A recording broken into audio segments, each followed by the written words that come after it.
네, 안녕하세요. 오늘도 저희 디어스 치과에서 치료받으시느라 너무 고생 많으셨습니다. 이번 영상에서는 신경치료 과정과 주의사항에 대해서 설명을 드리려고 합니다. 불편감이 있으시겠지만 이 영상 꼭 끝까지 보셔서 성공적이고 안정적인 치료를 위해서 꼭 주의사항을 잘 지켜주셨으면 좋겠습니다. 치아 내에는 치수라는 치아 내 신경이 있습니다. 신경치료는 치아 내부의 신경과 혈관 조직을 깨끗하게 제거하고 소독하고 그리고 그 빈 공간을 생체 친화적인 재료로 채워넣는 치료를 의미합니다. 신경치료는 치아 내부의 신경이 감염되어 있다고 판단되는 경우에 시행합니다. 보통 치수염이라고 부르는데요. 찬 것, 뜨거운 것에 통증을 동반하고 씹을 때 통증이 있을 수 있습니다. 치아 내 신경의 염증을 일으키는 원인은 충치가 진행이 되거나 치아에 금이 가거나 아니면 외상 등의 원인으로 발생할 수 있고요. 하지만 증상이 크지 않아 염증이 있는지도 모르시고 넘어가는 경우가 있는데 어떻게 보면 되게 운이 좋지 않은 상황입니다. 보통 불편감이 있을 때 치료를 하는 것도 치료가 늦은 편인데 증상이 없는 경우에는 정말 염증이 크게 진행이 되셔서 치과에 내원하시는 경우가 많습니다. 그러면 치료도 힘들어지고 여러 번 오시게 되면 불편감이 더 커지시겠죠. 신경치료는 다음과 같은 과정으로 진행이 됩니다. 첫 번째로 신경으로 접근하기 위해서 치아에 구멍을 뚫어야 합니다. 어떻게 보면 가장 불편하실 수 있어요. 또한 신경치료를 받는 치아는 물리는 힘을 받지 않아야 하기 때문에 반대편 치아와 닿지 않게 씹는 면을 다듬어 줄 필요가 있습니다. 그리고 두 번째로 신경을 제거를 해야 됩니다.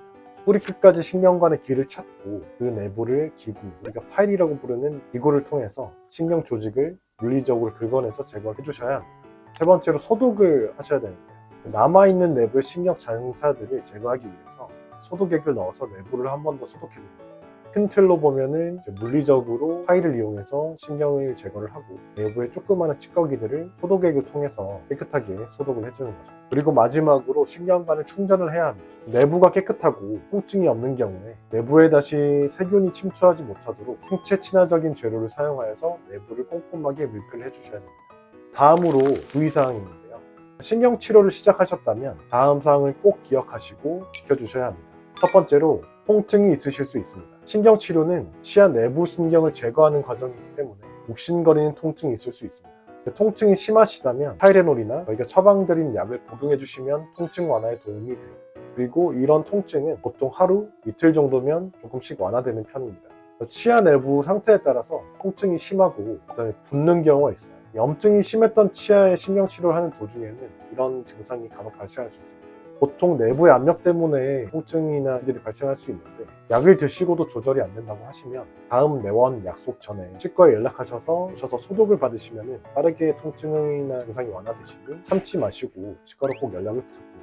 두 번째, 식사는 반대편으로 해주셔야 됩니다. 신경치료는 뿌리 끝까지 치아 내부에 있는 신경을 제거하는 과정이기 때문에 뿌리 끝 부분에 어쩔 수 없이 자극을 주게 됩니다. 이 상황에서 만약에 씹는 힘이 가해진다면 뿌리 끝이 자극된 상태에서 심한 통증을 야기할 수 있습니다. 그래서 불편하시겠지만 신경치료 과정 중에서는 꼭 반대편으로 식사를 좀 해주셔야 됩니다. 또한 신경치료 후 크라운 치료를 하기 전에는 힘을 많이 받게 되면 신경치료를 받고 있는 치아가 깨질 우려가 있으니 해당 치아 쪽으로는 불편하시겠지만 정말로 식사를 해주시면 안 됩니다. 그래야지 더 빨리 신경치료가 잘 끝나실 수 있어요. 그리고 세 번째로 임시재료가 떨어질 수 있습니다. 신경치료를 하기 위해서 우리가 뚫어놓은 구멍을 저희가 임시재료로 막아드립니다. 이 임시재료는 시간이 지나면서 조금씩 팽창하는 재료이기 때문에 잘 떨어지는 경우는 없는데 그런데 이제 식사를 하시거나 뭘 잘못 드시거나 하시다가 약간씩 떨어질 수는 있으시거든요.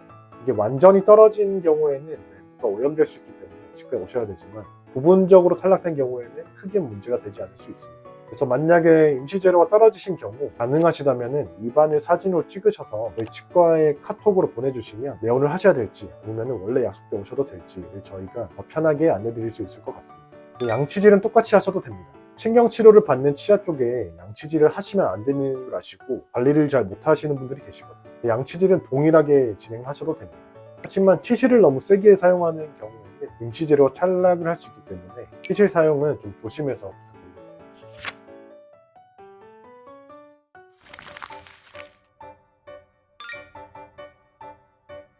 신경치료를 위해서는 반대편 치아와 닿지 않도록 치아 삭제가 선행되기 때문에 교합의 회복을 위해서는 크라운 치료가 필요합니다. 그리고 신경치료가 끝난 치아는 튼튼하지 않습니다. 우선 치아가 많이 남아있지 않아 깨지기 쉽기 때문에 크라운 치료를 통해서 치아를 꼭 보호해 주셔야 됩니다. 또한 신경치료를 위해 만들어 놓은 공간으로 저희가 재료를 메꾸고 크라운으로 밀폐시켜주지 않으면 내부로 다시 입안에 많은 세균들이 들어가서 다시 오염돼서 염증을 일으킬 수 있기 때문에 꼭 크라운 치료는 필수라고 보시면 되겠습니다.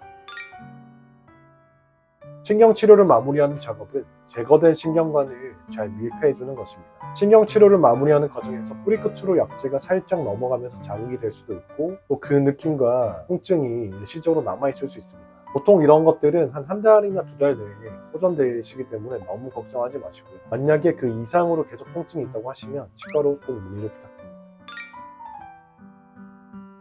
보통 신경치료는 일주일에 2회에서 3회 정도로 해주시는 것이 좋습니다. 그리고 일주일 간격으로 받으시는 것도 무리는 없지만 너무 그 간격이 길어지면 깨끗하게 유지돼야 될 치아 내부가 오염될 수 있기 때문에 그래도 일주일에 한 번 정도는 내원을 해주시는 것이 좋습니다. 얘기 정말 많이 해주시는데 쉽게 말씀드리면 하루 만에 끝낸다는 것은 정말 대충 한다고 보시면 됩니다. 신경치료는 치과 치료 중에서 어떻게 보면 가장 예지성이 떨어지는 치료입니다. 무슨 의미냐면 치과의사가 모든 과정을 정해진 매뉴얼에 맞게 꼼꼼하게 그리고 정말 좋은 재료를 사용해서 하더라도 문제가 생길 수 있는 치료라고 보시면 됩니다. 그 이유는 신경관은 너무 복잡한 구조를 가지고 있어요. 현재 의학으로는 기술로는 큰 신경관을 제거하고 그리고 최대한 여러 번 소독해서 조그마한 신경 가지들까지 제거하는 것이 목표인데요. 최대한 제거하기 위해서는 여러 번 좀 내원하셔가지고 신경 제거하고 소독하고 이런 과정과 노력들이 필요합니다. 그리고 교과서상 신경치료를 마무리하기 위한 조건은 통증이 없고 내부를 확인하였을 때 피나 그리고 삼출물이 없이 깨끗하게 유지되었을 때인데요. 만약에 제가 제 치아를 신경치료를 받는다고 하면 저는 정말 시도 때도 없이 치과에 와서 신경 소독을 받고 통증이 없을 때 신경치료를 마무리할 것 같습니다. 모든 게 마찬가지지만은 빠르고 편하고 그리고 좋은 거는 잘 없습니다. 그리고 무리하게 치료를 해서 마무리하다 보면 오래 지나지 않아서 탈이 나는 경우가 많습니다. 보통 신경치료를 마무리하는데 앞니는 3번에서 4번 그리고 어금니는 4번에서 5번 정도의 내원이 필요하고요. 그리고 크라운 치료를 위해서도 3번과 4번 정도의 내원이 필요합니다. 너무 여러 번 내원하셔서 힘드실 수는 있는데 그래도 여러분의 치아를 안전하게 오래 사용할 수 있는 치료를 하기 위한 노력이니 힘드시더라도 함께 같이 도와주시길 부탁드리겠습니다. 지금까지 신경치료와 그리고 신경치료 후에 주의사항에 대해서 알아보았는데 저희 디어스는 최대한 정석을 지키면서 안정적인 치료를 제공할 수 있게끔 정말 노력을 많이 하고 있습니다. 그래서 앞서 언급드렸던 내용 힘드시더라도 꼭 잘 지켜주시고요. 항상 디어스 치과를 찾아주셔서 감사드립니다.